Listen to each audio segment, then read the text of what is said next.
Әліппенің арғы жағы білім бағы.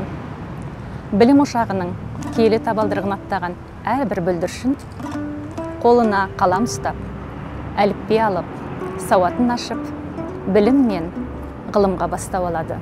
Бүлдіршін гүл іспеттес жайнап тұрған, көзі нұр, жүрегі от лаулап тұрған.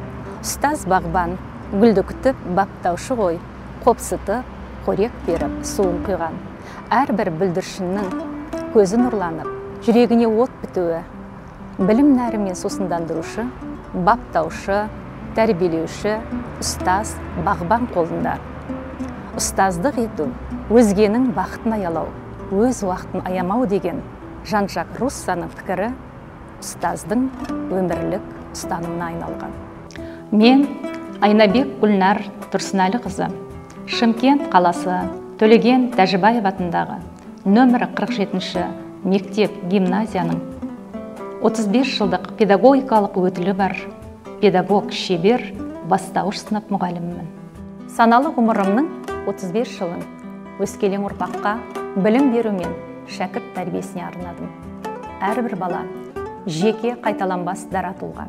Мақсатым білім алушының бойындағы қабілетті ашып, өзіне сенімді, ойлай алатын, функционалды сауатты, ұлттық құндылықтарды бойына сіңірген, адамгершілігі жоғары тұлға қалыптастыру.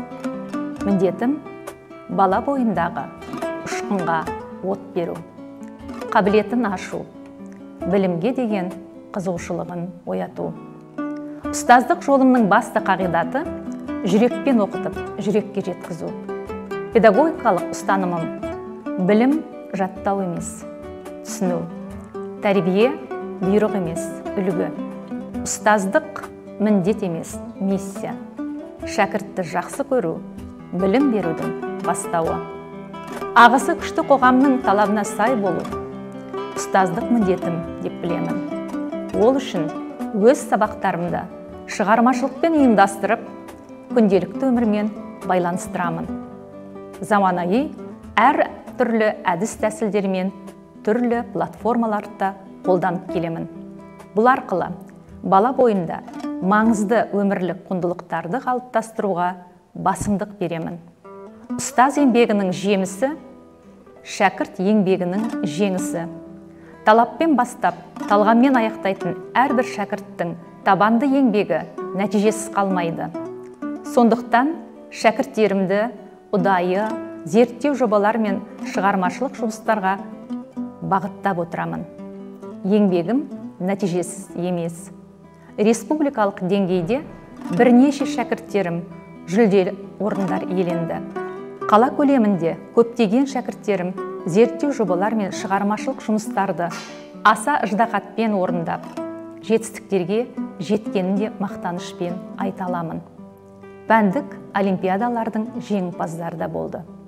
Ұдайы бұқаралық ақпаратта іс тәжірибемді, еңбектерімді білім алушылардың шығармашылық жұмыстары мен жетістіктерін жариялап отырамын. Заман ағымынан қалмай, талмай іздену, үздіксіз білімімді жетілдіруге мән беремін. Алған білімімді білім алушылар мен әріптестермен бөлісемін. Мектеп гимназияда көптеген жылдар бастауыш сынып кафедрасының меңгерушісі қоғамдық жұмысын атқардым. Бұл жылдар бастауыш білім алушылар толағай табысқа ие болған жемісті жылдар болып табылады. Мектепшілік қалалық көлемде түрлі тақырыптарда әріптестеріме шебер сынып, коучнік өтіп, әдіс тәсілдермен алмасып отырамын. Ағартушылық еңбек ету жылдар аясында білім алушылар, ата-аналар, әріптестерімен ғана жұмыс жасау барысымен шектелмей, ұлттық тестілеу орталығының тест тапсырмаларын әзірлеу және тест тапсырмаларын сараптамадан өткізу жұмыстарына да қатыстым. Сонымен қатар, республикалық ғылыми-практикалық білім мазмұнын сараптау орталығының оқулықтар мен оқу әдістемелік кешендерге сынақ жүргізуге қатысып, белсенділік таныттым. Әдістемелік құрал, авторлық еңбектерінде бар. Бұл еңбектерді өз ісін адал атқарушы, кәсібін сүйуші, ұстаздың білім саласына қосқан тамшыдай үлесі деп білемін.